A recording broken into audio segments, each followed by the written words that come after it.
जय श्री कृष्णा, राधे राधे। आज हम अमावस्या की व्रत कथाएं सुनेंगे। अगर आप अमावस्या का व्रत करते हैं तो आपको पितरों के निमित्त पिंडदान करना चाहिए, एक ब्राह्मण को भोजन खिलाना चाहिए और अमावस्या का व्रत करना चाहिए। बड़ पीपल और आंकड़े के पेड़ की पूजा करनी चाहिए और गरीबों में दान करना चाहिए। आइए अब हम अमावस्या की व्रत कथाएं सुनते हैं। आज मैं आपको 3 पनौती अमावस्या की कहानी सुनाने जा रही हूँ। आइए अब हम 3 पनौती अमावस्या की कहानी सुनते हैं। एक बार बहुत छोटा सा गांव था। उस गांव में एक ननद भुजाई रहती थी। ननद शादी होकर ससुराल चली गई। वहां उसकी सास ने अपनी बहू को 3 पनौती अमावस्या का व्रत झिलवा दिया। शादी के 4-5 साल में ही उसे 3 पुत्र पैदा हुए। घर में अन्न धन के भंडार भर गए। वे सभी सुखी हो गए और सुखी जीवन बिताने लगे। ननद जब भी अपने तीनों पुत्रों को लेकर वार त्योहार तीज आदि पर्वों पर मायके में आती तो उसकी भावज उसके बच्चों को देखकर बहुत खुश होती थी। परंतु एक दिन उसकी भावज को उसकी पड़ोसन ने ताना मारा कि अरे, दूसरों के बच्चों को देखकर कब तक खुशियां मनाएगी। तेरा आंगन तो आज भी सूना है। तेरी शादी के बाद ही तेरी ननद की शादी हुई थी और तब भी उसे 3 बेटे हो गए और तेरी झोली तो अभी भी खाली है। उस दिन भावज बहुत दुखी हो गई। उसे अपने ननद के बच्चों से चिढ़ होने लगी। उसने मन ही मन ननद के बच्चों को मारने का उपाय सोचने लगी। उसने मन में अपने ननद के 3 बच्चों को मारने का उपाय बनाने लगी कि मैं अपने ननद के 3 बच्चों को मार दूंगी। न रहेगा बांस और न बजेगी बांसुरी। तब एक बार की बात है, तीज का त्योहार था। ननद अपने बच्चों के साथ तीज पर मायके में खाना खाने नहीं आ पाई। भाभी ने अपनी ननद के बच्चों के लिए खिलौने, घेवर आदि भिजवाए। उसमें उसने सांप बिच्छू भर कर भेज दिए। वह मन ही मन सोचने लगी कि जब बच्चे खिलौने से खेलेंगे और घेवर खाएंगे तो सांप बिच्छू उन्हें डस लेंगे और वे मर जाएंगे। तब उसने अपने पति से कहा कि देखो जी, ननद बाईसा और बच्चे तीज पर घर नहीं आ सके तो आप ये खिलौने और घेवर उनके ससुराल में पहुंचा दीजिए।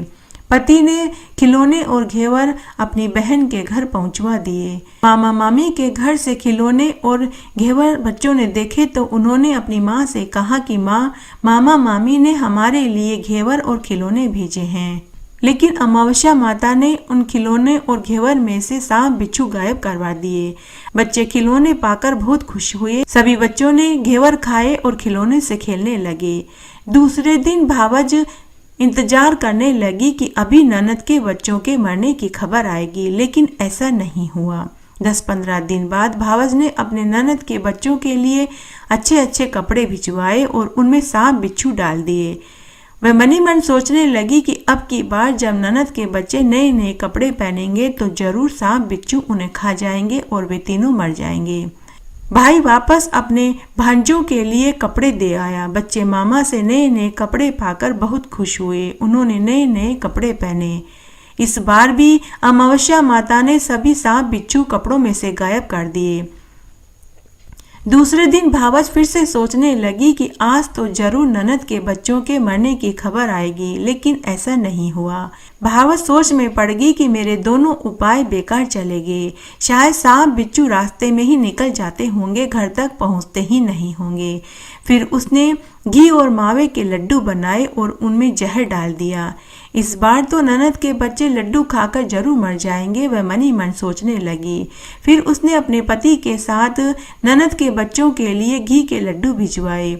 लेकिन अमावस्या माता ने लड्डुओं को अमृत के समान मीठे कर दिए और जहर गायब कर दिया, क्योंकि उसकी माँ हर महीने 3 पनौती अमावस्या का व्रत करती थी। भगवान महादेव और माता पार्वती और अमावस्या माता उनके बच्चों को बचा रही थी। बच्चों ने मामा के लाए हुए लड्डुओं को खाया, लेकिन उनका बाल भी बाका नहीं हुआ।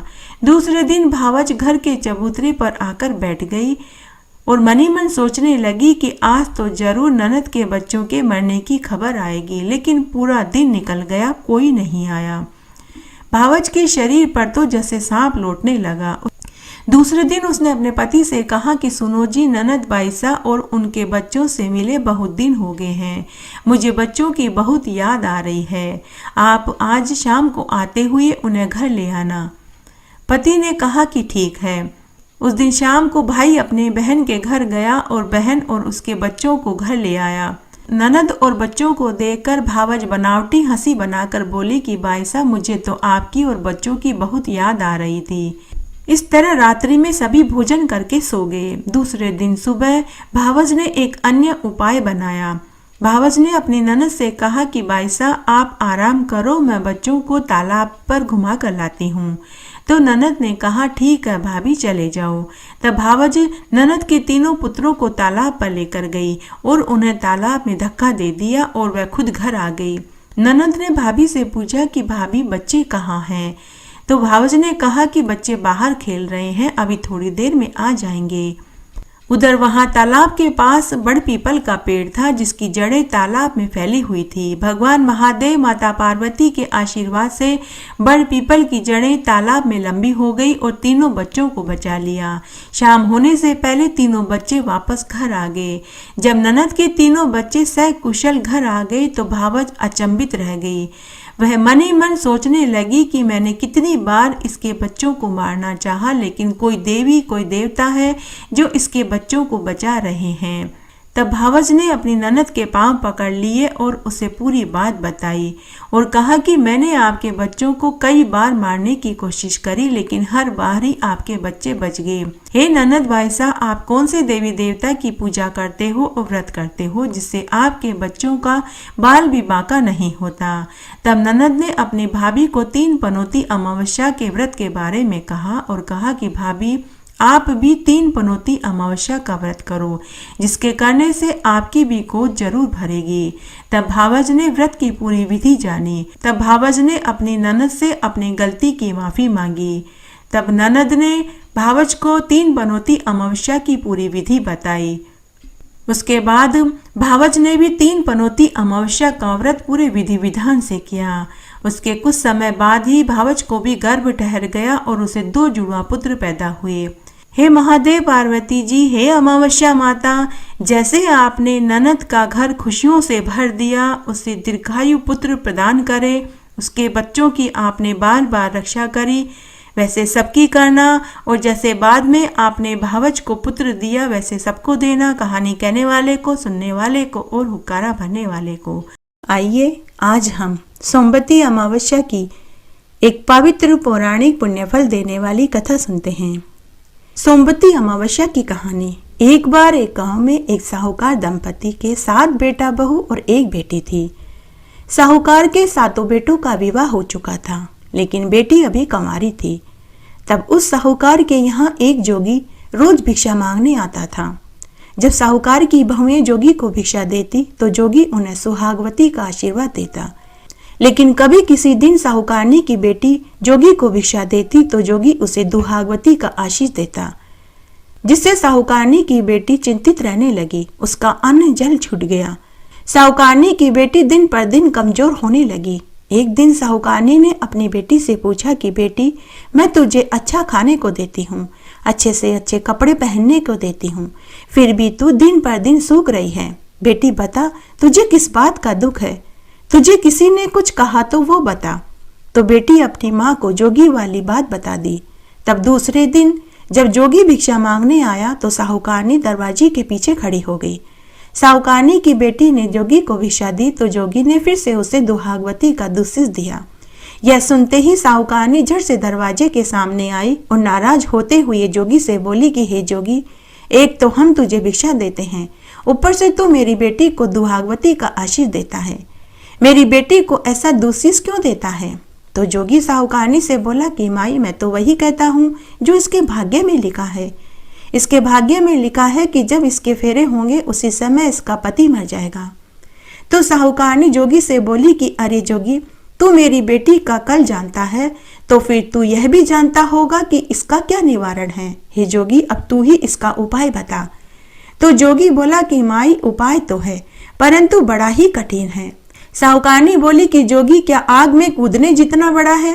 तू मुझे बता, मैं सब कुछ करने को तैयार हूँ। तब जोगी बोला कि माई, 7 समुंदर पार सोमा नाम की एक धोबन रहती है। वह हर सोमवती अमावस्या का व्रत करती है, सवासेरी का दान करती है, बड़ पीपल के पेड़ की पूजा करती है।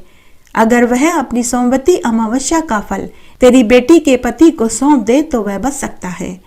उसके बाद जोगी ऐसा कहकर चला गया। उसके बाद साहूकारनी ने पूरी बात अपने पति और बेटा बहुओं को बताई। घर की जिम्मेदारी उन्हें सौंपकर सोमा धोबन की तलाश में साहूकारनी घर से निकल पड़ी। चलते चलते वह घने वन में पहुंची। वहां एक वटवृक्ष का पेड़ था। बहुत तेज धूप पड़ रही थी। साहूकारनी थोड़ी देर के लिए पेड़ के नीचे बैठ गई। उस पेड़ पर गरुड़ पक्षी का घोंसला था, जिसमें गरुड़ के बच्चे बैठे थे। गरुड़ का जोड़ा उस समय भोजन की तलाश में गया हुआ था कि तभी गरुड़ के बच्चों को खाने एक सर्प वहां आया। साहूकारनी ने देख लिया। साहूकारनी समझ गई कि यह सर्प गरुड़ के बच्चों को खाने आया है, तो उसने एक बड़ा पत्थर उठाया और उससे सर्प को मार डाला और उसी पत्थर के नीचे सर्प को दबा दिया। थोड़ी देर में गरुड़ का जोड़ा आया।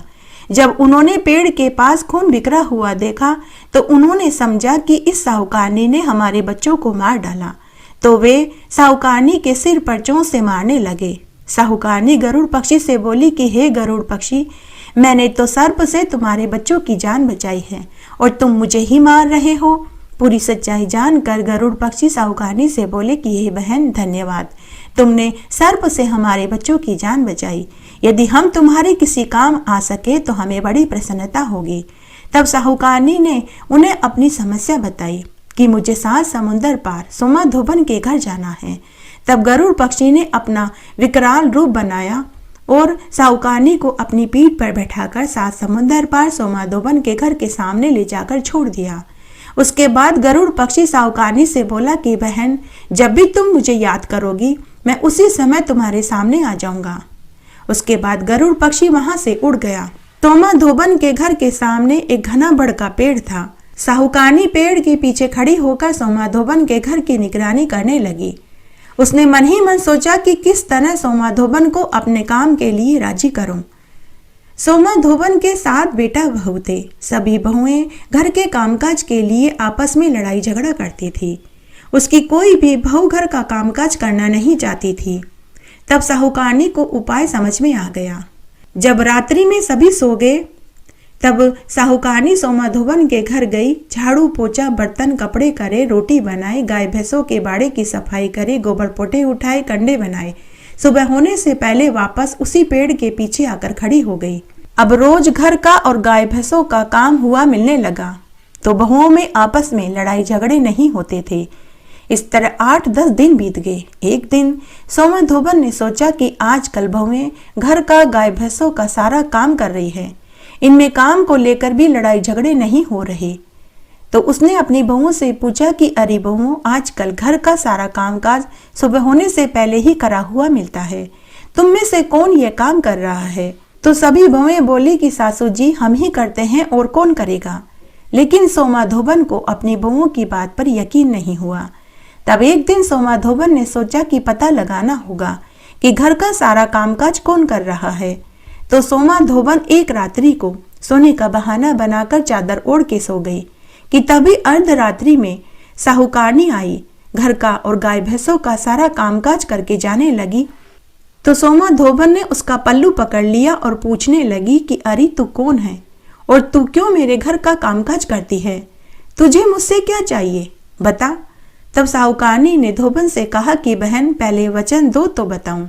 तो धोबन बोली कि बाचा त्रिबाचा, ऊभी सूकूं, धोबी के कुंड में काकरा होकर पड़ी रहूं अगर तेरा वचन चूकूं तो साहूकारनी ने पूरी सच्चाई बता दी और अपने साथ चलने की विनती करने लगी। साहूकारनी ने सोमा धोबन के चरण पकड़ लिए और करुण रुदन करने लगी। सोमा धोबन को साहूकारनी पर दया आ गई। तब धोबन ने अपने पति और 7 बेटा बहुओं को पूरी बात बताई और घर की जिम्मेदारी सौंपते हुए बोली कि मैं इस साहूकारनी के साथ जा रही हूँ, आने में समय लगेगा। पीछे से यदि किसी की मृत्यु हो जाए तो उसे जलाना मत, तेल के बड़ी कोठी में रख देना और मेरे आने का इंतजार करना।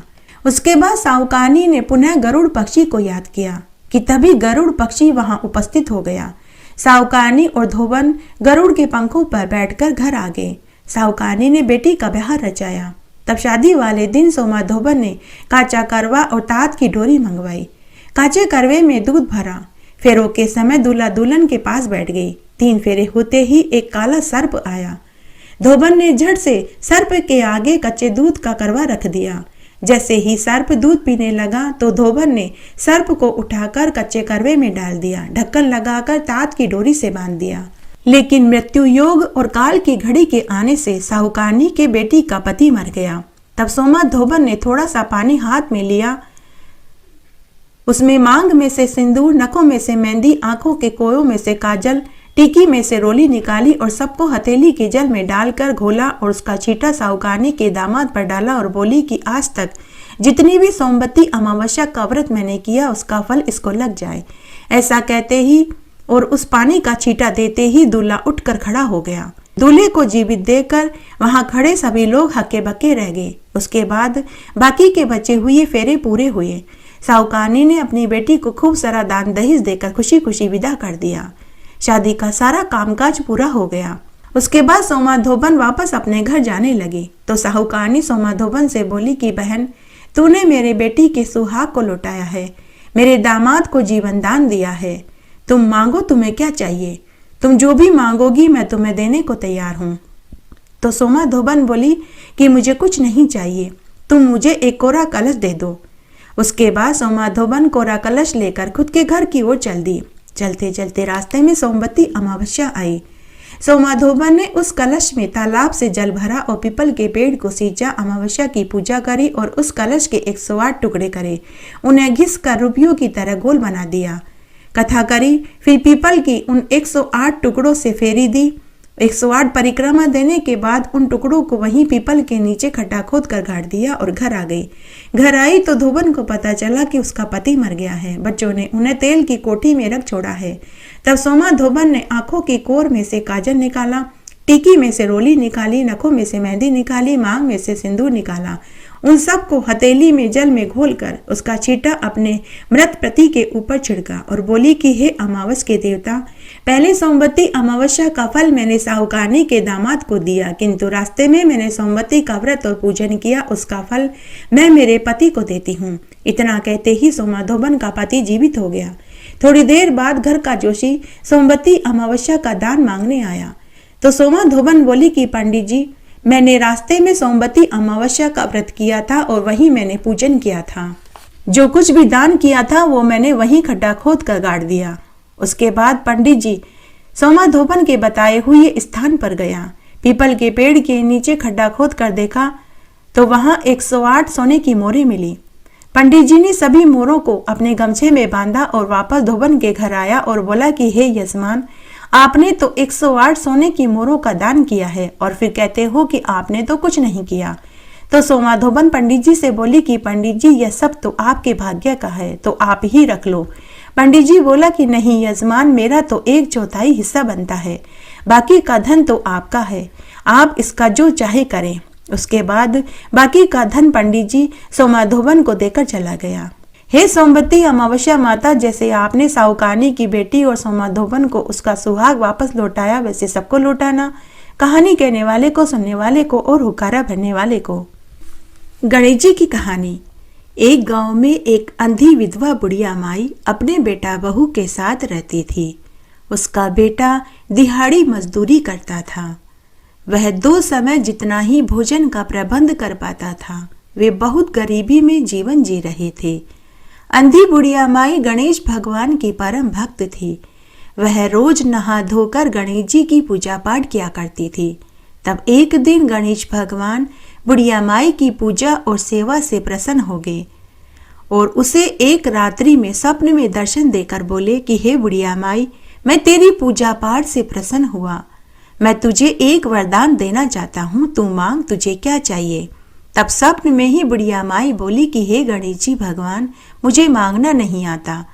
तो गणेश भगवान बोले कि बुढ़िया माई, तू अपने बेटा बहू से पूछ ले, मैं कल दोबारा इसी समय आऊंगा। ऐसा कहकर गणेश भगवान अंतर्ध्यान हो गए। सुबह जब बुढ़िया माई सोकर उठी तो उसे अपने स्वप्न वाली बात याद आई। तब उसने अपने बेटा बहू को गणेश जी वाली बात बताई तो बेटा अपनी माँ से बोला कि माँ तू तो धन मांग ले ताकि हमारी गरीबी दूर हो जाए। तो बहू बोली कि सासू माँ आप तो पोता मांग लो ताकि मेरी भी गोद भर जाए और आपको भी पोते का मुंह देखने को मिल जाए। तब बुढ़िया माई सोचने लगी कि बेटा बहू तो दोनों अपने अपने मतलब की बात कर रहे हैं। बुढ़िया माई शाम के समय घर के चबूतरे पर हमेशा की तरह आकर बैठ गई। उस समय वह बहुत उदास थी कि तभी उसकी पड़ोसन आई और पूछने लगी कि अरे बहन, आज तो उदास क्यों दिखाई दे रही है। तो बुढ़िया ने उसे भी पूरी बात बताई। तो पड़ोसन बोली कि अरे बहन, मेरी मान, तू तो अपने खुद के लिए आंखें मांग ले ताकि तेरी बाकी की जिंदगी आराम से कट जाए। बेटा बहू तो खुद के मतलब की चीज मांग रहे हैं। ऐसा कहकर पड़ोसन अपने घर चली गई। उसके बाद बुढ़िया माई घर के भीतर आई और सोचने लगी कि ऐसी क्या चीज मांगू कि जिससे बेटा बहू भी राजी हो जाए और मुझे भी आंखें मिल जाए। उसके बाद बुढ़िया माई रात्रि में भोजन खाकर सो गई। अर्धरात्रि में फिर से गणेश जी भगवान बुढ़िया के स्वप्न में आए और पूछने लगे कि अरे बुढ़िया माई, सो रही है या जाग रही है? बुढ़िया, मांग, तुझे क्या चाहिए? तो बुढ़िया माई बोली कि हे गणेश जी भगवान, मैं सोने के कटोरे में पोते को दूध पीता हुआ देखना चाहती हूँ। तो गणेश भगवान मुस्कुराते हुए बोले कि अरे बुढ़िया, तू तो कह रही थी तुझे मांगना नहीं आता, लेकिन तूने तो एक ही वरदान में अपने लिए, अपनी बहू और बेटे सबके लिए मांग लिया। बुढ़िया माई, मैंने तुझे सब दिया। और तथास्तु का वरदान देकर गणेश भगवान अंतर्ध्यान हो गए। सुबह जब बुढ़िया माई सोकर उठी तो उसके आंखों की ज्योति आ चुकी थी। घर में अन्न धन के भंडार भरे पड़े थे।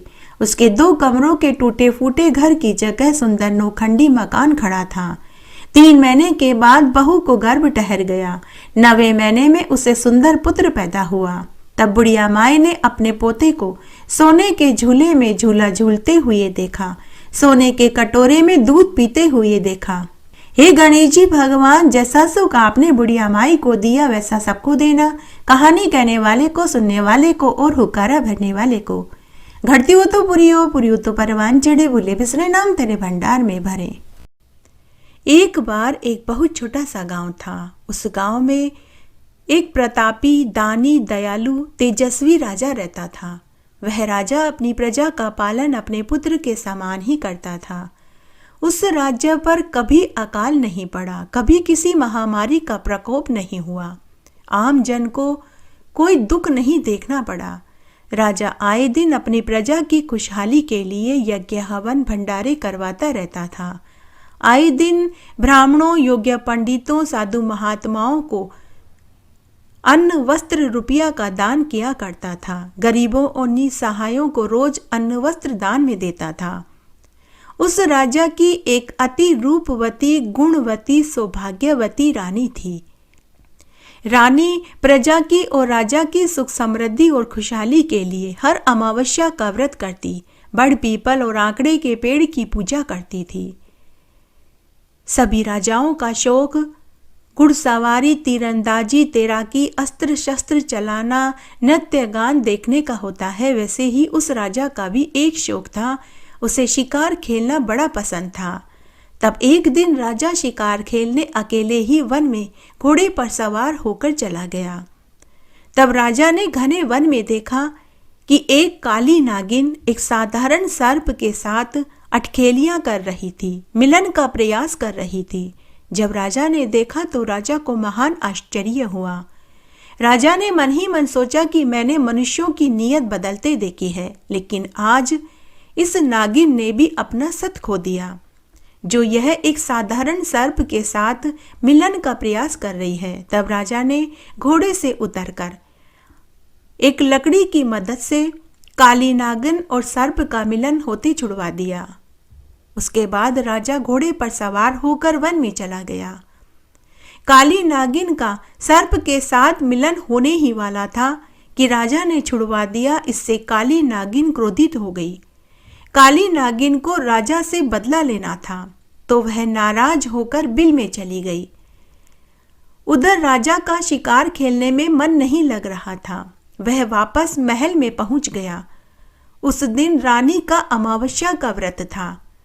रानी अपनी सखियों के साथ कथा कहानियां सुन रही थी और पूजा कर रही थी। जैसे ही राजा शिकार से जल्दी आ गए तो रानी ने राजा से कहा कि हे महाराज, आज आप शिकार से जल्दी कैसे आ गए? आपकी तबीयत तो ठीक है?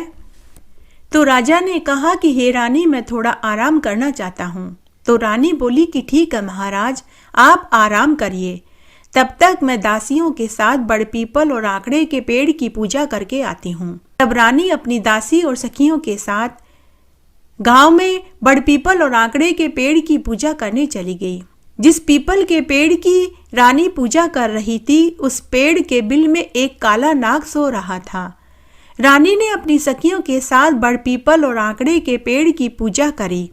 दूध, दही और जल से पीपल के पेड़ को सींचा, रोली का तिलक लगाया, मोड़ी बांधी, चावल चिपकाए, घी का दीपक जलाया, मीठे पुए, गुड़ और आटे के हलवे का भोग लगाया।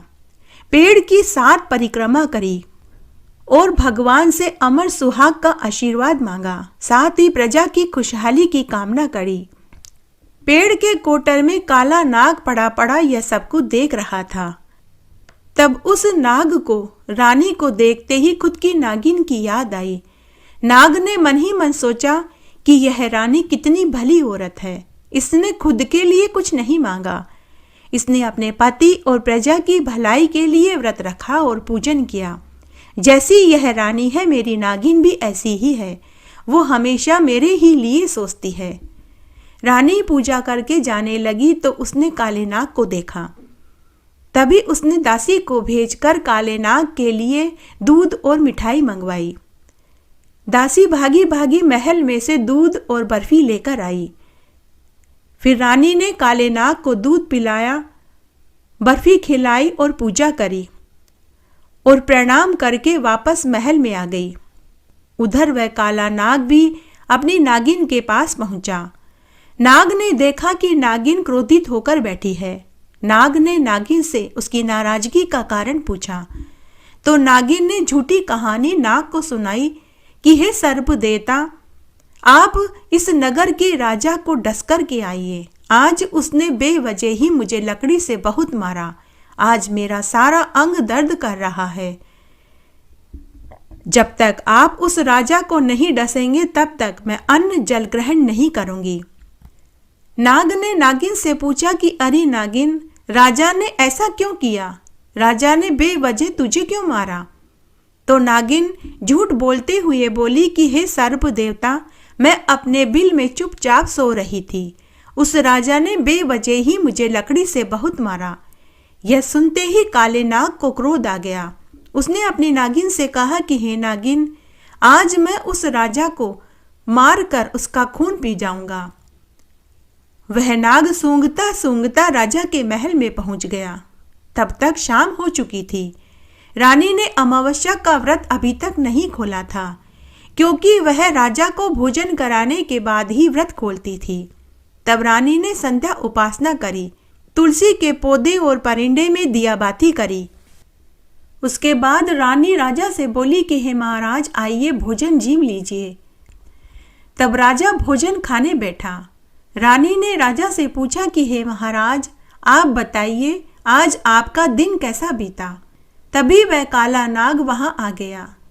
उसने राजा रानी को भोजन करते हुए देखा तो वह सोचने लगा कि पहले मैं इस राजा को भोजन कर लेने देता हूँ, उसके बाद मैं इसको डसूंगा। तब वह काला नाग परिंदे में कुंडली मार कर के बैठ गया। तभी रानी ने राजा से पूछा कि हे महाराज, आप बताइए आज आपका दिन कैसा बीता? भोजन करते करते राजा बोला कि हे रानी, आज मेरा दिन अच्छा नहीं निकला। आज जब मैं वन में शिकार खेलने गया तो मैंने देखा वन में एक काली नागिन एक साधारण सर्प के साथ मिलन का प्रयास कर रही थी। तब मैंने एक लकड़ी की सहायता से उन दोनों का मिलन होने से रोक दिया। रानी, कैसा कलयुग आ गया है। इंसानों की नीयत बदलते देखी है, लेकिन कभी जीव जानवरों, पशु पक्षियों की नीयत बदलते नहीं देखी। लेकिन आज मैंने एक नागिन को सत खोते हुए देखा। तभी रोटी बनाने वाली धाई माँ बीच में ही बोली कि हे रानी माँ, हे महाराज, अब वह नागिन आपसे बदला लेगी। तब रानी बोली कि नहीं दासी, मेरे सुहाग का कोई बाल भी बांका नहीं कर सकता। मैं हर अमावस्या का व्रत करती हूँ, बड़ पीपल और आकड़े के पेड़ की पूजा करती हूँ।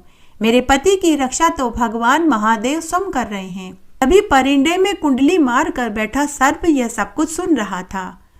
उसने मन ही मन सोचा कि अगर आज मैं इस राजा को डस लेता तो घोर अनर्थ हो जाता। यह राजा और रानी तो भले इंसान निकले, मेरी ही नागिन कपटी, धूर्त और शैतान है। और यह रानी तो वही है जिसने आज मुझे दूध पिलाया और मिठाई खिलाई और मेरी पूजा करी। तभी नाग वहां से अंतर्ध्यान हो गया और नागिन के पास पहुंच गया। नागिन ने जैसे ही अपने नाग को आया देखा तो वह उसे चाटने के लिए उसके पास आई। जैसे ही नागिन नाग को चाटने लगी तो नाग ने क्रोधित होकर फुक्कार भरी तो नागिन 12 हाथ पीछे सरक कर चली गई। तब नाग ने नागिन से कहा कि अरे दुष्ट, कुलटा, कपटी, तूने मुझे झूठी कहानी सुनाई। उस राजा ने अगर तुझे मार भी दिया होता तो धरती से पाप कम हो जाता। हे दुष्टा, मैं तुझे पिशाचनी होने का शाप देता हूँ। जा, तू पिशाचनी हो जा। अरे राजा रानी जैसे भले इंसान इस धरती पर हैं तभी यह दुनिया कायम है। अगर तेरे जैसे 2-4 और हो जाते तो यह दुनिया ही नष्ट हो जाती। ऐसा कहकर काला नाग वहां से अंतर्ध्यान हो गया। हे अमावस्या के देवता, जैसे आपने रानी को अमावस्या के व्रत का फल दिया और उसे अमर सुहाग का आशीर्वाद दिया, वैसे सबको देना। कहानी कहने वाले को, सुनने वाले को और हुक्कारा भरने वाले को। बहुत पुरानी बात है। एक गांव में एक विधवा महिला रहती थी। उसको कोई औलाद नहीं हुई, वह अकेली रहती थी। तब एक बार उस गांव में एक साधु महात्मा जी आए। बुढ़िया माई महात्मा जी के पास गई और अपना दुख कहकर रोने लगी और वह बोली कि महात्मा जी, मैंने छोटी उम्र से ही दुख भोगे हैं। पैदा होते ही माँ बाप चल बसे। दूर के रिश्ते की मौसी ने मुझे पाल पोस कर बड़ा किया और मेरा विवाह किया। विवाह के 4 साल बाद ही मेरा पति भी चल बसा। मुझे एक पुत्र का सुख भी नसीब नहीं हुआ। महात्मा जी, मेरे भाग्य में इतनी पीड़ा क्यों लिखी हुई है?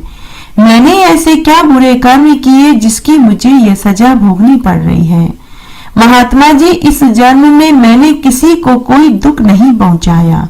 मैंने एक चींटी तक नहीं मारी, फिर मुझे इतना दुख उठाना क्यों पड़ रहा है? तब महात्मा जी बुढ़िया माई से बोले कि बुढ़िया माई, मनुष्य को प्रारब्ध तो भुगतने ही पड़ते हैं। बुढ़िया माई, तेरे पिछले जन्म के पाप कर्म हैं जो तुझे इस जन्म में भोगने पड़ रहे हैं। तो बुढ़िया माई बोली कि महात्मा जी, कोई ऐसा व्रत पूजा पाठ बताइए ताकि मेरा अगला जन्म सुधर जाए। तब महात्मा जी बोले कि बुढ़िया माई, तू हर अमावस्या का व्रत कर। उस दिन बड़ पीपल और खेजड़ी के पेड़ की पूजा कर। दूध दही से पेड़ को सींच, तेरा अगला पिछला सब पाप कट जाएंगे। तो उस बुढ़िया माई ने साधु महात्मा जी से पूछा कि महात्मा जी, कितनी अमावस्या का व्रत करूं? तो साधु महात्मा जी बोले कि बुढ़िया माई, 24 अमावस्या का व्रत कर और 24 अमावस्या का व्रत करके उद्यापन कर, जिसमें 13 सुहागिन स्त्रियों को भोजन खिला। तुझे तेरे पुण्य का अक्षय फल जरूर मिलेगा। उसके बाद वह बुढ़िया माई हर अमावस्या का व्रत करने लगी, बड़ पीपल के पेड़ की पूजा करने लगी। तब एक दिन उसकी पड़ोसन ने पूछा कि अरे बहन, तो ये किसका व्रत और पूजन करती है? तब बुढ़िया माई ने साधु महात्मा वाली पूरी बात अपनी पड़ोसन को बताई। तो पड़ोसन बोली कि बहन, आज से मैं भी तेरे साथ अमावस्या का व्रत और पूजन करूंगी। उसका नाम कांति बाई था। तब पड़ोसन भी उसके साथ अमावस्या का व्रत करने लगी और बड़ पीपल की पूजा करने लगी। पड़ोसन का नाम कांति बाई था। बुढ़िया माई तो व्रत का उद्यापन कर रही थी, जबकि कांति बाई के 12 ही अमावस्या के व्रत हुए थे। जब 24वीं अमावस्या आई तो बुढ़िया माई ने 13 सुहागिन ब्राह्मणियों को भोजन कराया और उन्हें सुहाग की सामग्री दी। उस दिन कांति बाई बार बार अपनी पड़ोसन के घर की ताका झाकी कर रही थी। उस दिन उसे नींद नहीं आ रही थी। तभी अर्धरात्रि को कांति बाई ने देखा कि उसकी पड़ोसन के घर में रोशनी हो रही थी। तभी वहां एक देव विमान आया। कांति बाई यह देखकर आश्चर्य में पड़ गई। वह मन ही मन सोचने लगी कि मेरी पड़ोसन को लेने के लिए तो देवदूत देव विमान लेकर के आए हैं। मेरी पड़ोसन तो विमान में बैठ करके स्वर्ग जा रही है। और कौन मुझे अमावस्या की कथा कहानियां सुनाएगा, कौन मेरे साथ बड़पीपल के पेड़ की पूजा करने के लिए जाएगा। तब कांतिबाई मनी मन सोचने लगी, मैं भी इस विमान में बैठकर स्वर्ग चली जाती हूँ, किसी को क्या पता चलेगा। तो कांतिबाई चादर ओढ़कर देव विमान में बैठ गई। जब देवदूत बुढ़िया माई को लेकर बैकुंठ के लिए उड़ने लगे तो देव विमान बीच रास्ते में हिचकोली खाने लगा। तभी वहां आकाशवाणी हुई कि हे देवदूतों, यह विमान आगे नहीं जा सकता क्योंकि इसमें एक दुष्ट पापी महिला भी बैठी है। तब देवदूतों ने विमान में देखा तो उन्हें वही महिला चादर ओढ़कर दिखाई दी। तब देवदूतों ने उसे नीचे गिरा दिया। कांतिबाई नीचे गिरते समय बड़पीपल के पेड़ के ऊपर जाकर गिरी, जिससे उसकी मृत्यु तो हो गई, लेकिन वह अपने पाप दोष के कारण पिशाचनी बन गई और वह उसी पेड़ पर 100 बरस तक चिपकी रही। तब एक बार की बात है, बैसाखी अमावस्या का दिन था। उस दिन गांव की कुछ महिलाएं सुबह तड़के 4 बजे उसी बड़पीपल के पेड़ की पूजा करने के लिए पहुंची तो उन्हें वहां पर हुआ की आवाज सुनाई दी। उनमें से कुछ महिलाएं डर गईं और वे बोली कि इस पेड़ पर कोई भूत प्रेत डाकन का वास है। हम अभी घर वापस चलते हैं, जब उजास हो जाएगी तो आकर पेड़ की पूजा कर लेंगे। लेकिन उनमें से एक औरत समझदार थी, वह बोली कि डरो मत, तुम सब यहीं रहो, मैं देख कर के आती हूँ। तब उसने कहा नहीं नहीं, हम भी तुम्हारे साथ चलते हैं। तब सभी महिलाएं बड़पीपल के पेड़ के पास पहुंची तो वह महिला उससे बोली कि वही पेड़ पर कौन है, जीव जिनावर भूत प्रेत डाकिन कौन है। तभी वह पिशाचिन बनी कांतिबाई ने अपनी आप बीती सुनाई और बोली कि मैं पिशाचिनी हूँ, लेकिन तुम्हें मैं कोई नुकसान नहीं पहुंचाऊंगी। बहन, मैंने 12 अमावस्या का व्रत किया, लेकिन जब मेरी पड़ोसन को लेने के लिए देव विमान आया तो मैं चोरी चोरी उसमें बैठकर बैकुंठ जाने लगी तो मुझे देवदूतों ने नीचे फेंक दिया, जिससे मेरी मृत्यु तो हो गई, लेकिन पाप दोष के कारण मैं पिशाचनी बन गई। बहन, आज बैसाखी अमावस्या का व्रत है। अगर तुम मुझे अपनी अमावस्या के व्रत का फल दे दोगी तो मुझे मुक्ति मिल जाएगी और तुम्हें इसका अक्षय फल मिलेगा। तब उन महिलाओं ने निश्चय किया कि हम अपनी अपनी अमावस्या के व्रत का फल इस पिशाचनी को दे देते हैं ताकि इसका उद्धार हो जाए और हमें इसका पुण्य फल मिले। तब उन महिलाओं ने वहीं बैठकर बड़पीपल की पूजा करी। पूजा करने के बाद अंजलि में जल लिया और अपनी अमावस्या के व्रत का फल कांतिबाई को सौंप दिया। ऐसा बोलते ही वह पिशाचनी पेड़ के ऊपर से धड़ाम से जमीन पर गिर पड़ी और जलकर खाक हो गई।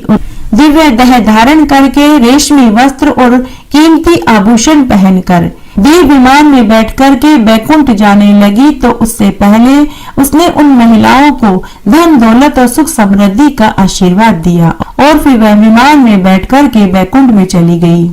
पूजा करने के बाद जब वे महिलाएं अपने घर आई तो उन्होंने देखा कि उनका घर धन दौलत व अन्न धन के ढेर से भरा पड़ा था।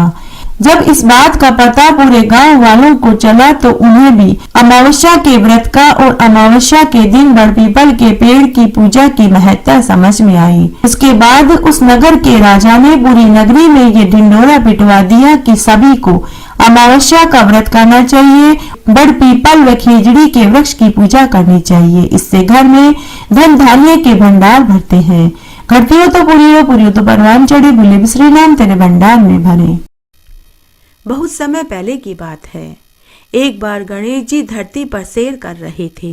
सैर करते करते वे एक अनाज के खेत में पहुंचे और उन्हें भूख सताने लगी तो उन्होंने खेत में से 12 अनाज के दाने तोड़ करके खा लिए थोड़ी देर के बाद उन्हें समझ आई तो वे मनी मन सोचने लगे, यह तो मैंने चोरी कर ली, और वे पछताने लगे क्योंकि उन्होंने सेठ जी के बिना पूछे अनाज के दाने तोड़ कर खाए थे। तब गणेश भगवान सोचने लगे कि बुरे कर्म का तो प्रायश्चित करना ही पड़ेगा, तो वे 12 साल के लिए सेठ जी के यहाँ नौकरी करने का निश्चय किया। सुबह होते ही विनायक जी 12-13 साल के लड़के का रूप लेकर सेठ जी के यहाँ नौकरी मांगने के लिए पहुंच गए। सेठ जी ने पूछा कि बेटा तुम्हारा क्या नाम है? तब गणेश रूपी बालक ने कहा कि मेरा नाम गणेशा है। सेठ जी ने खुशी खुशी उन्हें नौकरी पर रख लिया। अब गणेश भगवान सामान्य मनुष्य का रूप धारण करके सेठ जी के यहाँ नौकरी करने लगे। एक दिन सेठ जी की पत्नी सुबह सुबह निमटने के बाद हाथ धोने के लिए जा रही थी, तो उन्होंने राख से हाथ धोने चाहे तो सेठ जी ने हाथ पकड़ लिया और राख गिराकर मिट्टी से हाथ धुलवाए। गणेश जी की इस हरकत से सेठानी नाराज हो गई। उन्होंने सेठ जी से आकर पूरी बात कही। सेठ जी ने गणेशा से कहा कि गणेशा तूने ऐसा क्यों किया? तो गणेशा ने कहा कि सेठ जी निमटने के बाद राख से हाथ थोड़ी धोते हैं, मिट्टी से धोना चाहिए, राख में तो लक्ष्मी जी का वास होता है।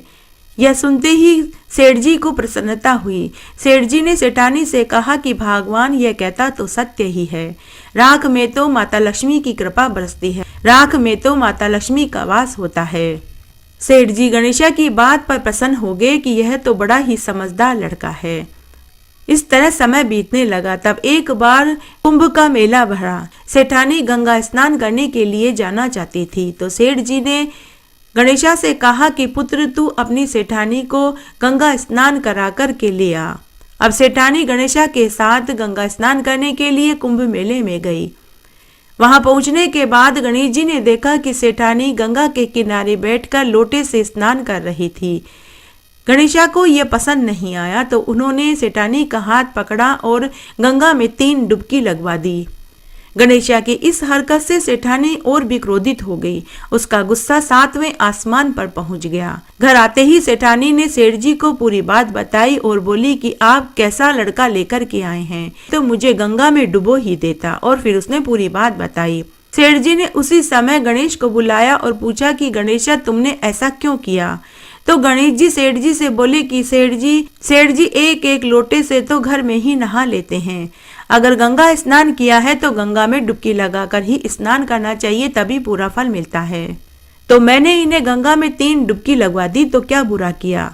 ऐसा करने से तो कई जन्मों के पाप धुल जाते हैं, घर में राजपाट वैभव मिलता है। सेठ जी ने सोचा कि गणेशा तो बहुत अच्छा विचारों का है, यह तो बड़ा ही समझदार है।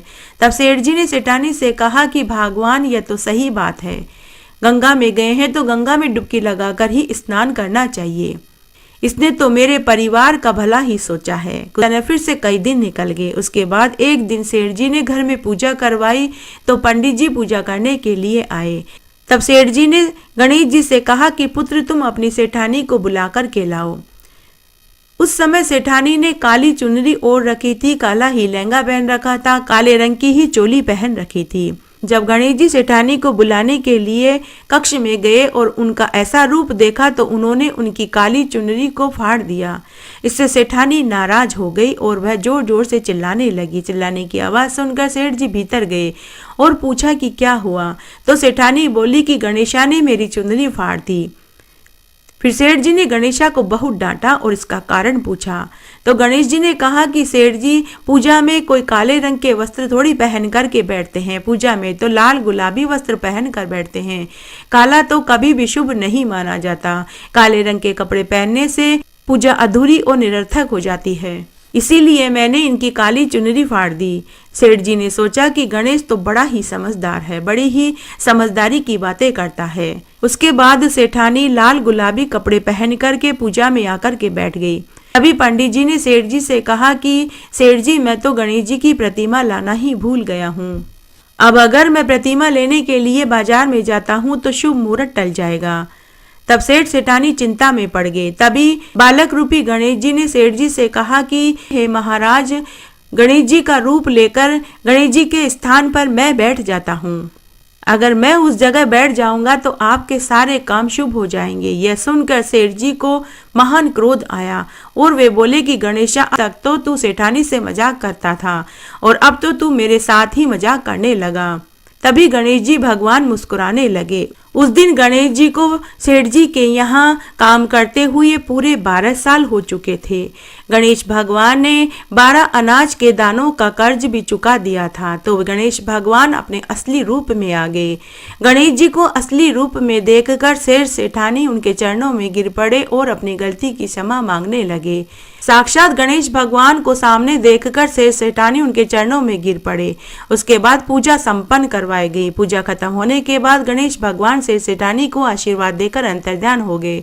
उसके बाद में सेठ सेठानी बहुत पछताने लगे कि हमने भगवान से अपने घर का सारा काम करवाया। तब एक रात्रि को गणेश भगवान ने सेठ सेठानी को स्वप्न में आकर दर्शन किया कि मैंने तो अपना कर्ज चुकाया था। मैंने तुम्हारे खेत में से अनाज के 12 दाने तोड़ करके खा लिए थे।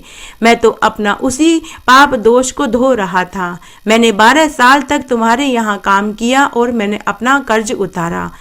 ऐसा कहकर गणेश भगवान अंतर्ध्यान हो गए। अगले दिन सेठ जी पर गणेश भगवान की माया हुई। उनका व्यापार दिन दुगुना 4 गुना तरक्की करने लगा और वे धनी राम सेठ कहलाने लगे। हे गणेश जी भगवान, जैसी माया आपने सेठ जी के ऊपर करी वैसे सबके ऊपर करना। कहानी कहने वाले के ऊपर, सुनने वाले के ऊपर और हुक्कारा भरने वाले के ऊपर। घटती हो तो पूरी हो, पूरी हो तो परवान चढ़े, भूले बिसरे नाम तेरे भंडार में भरे।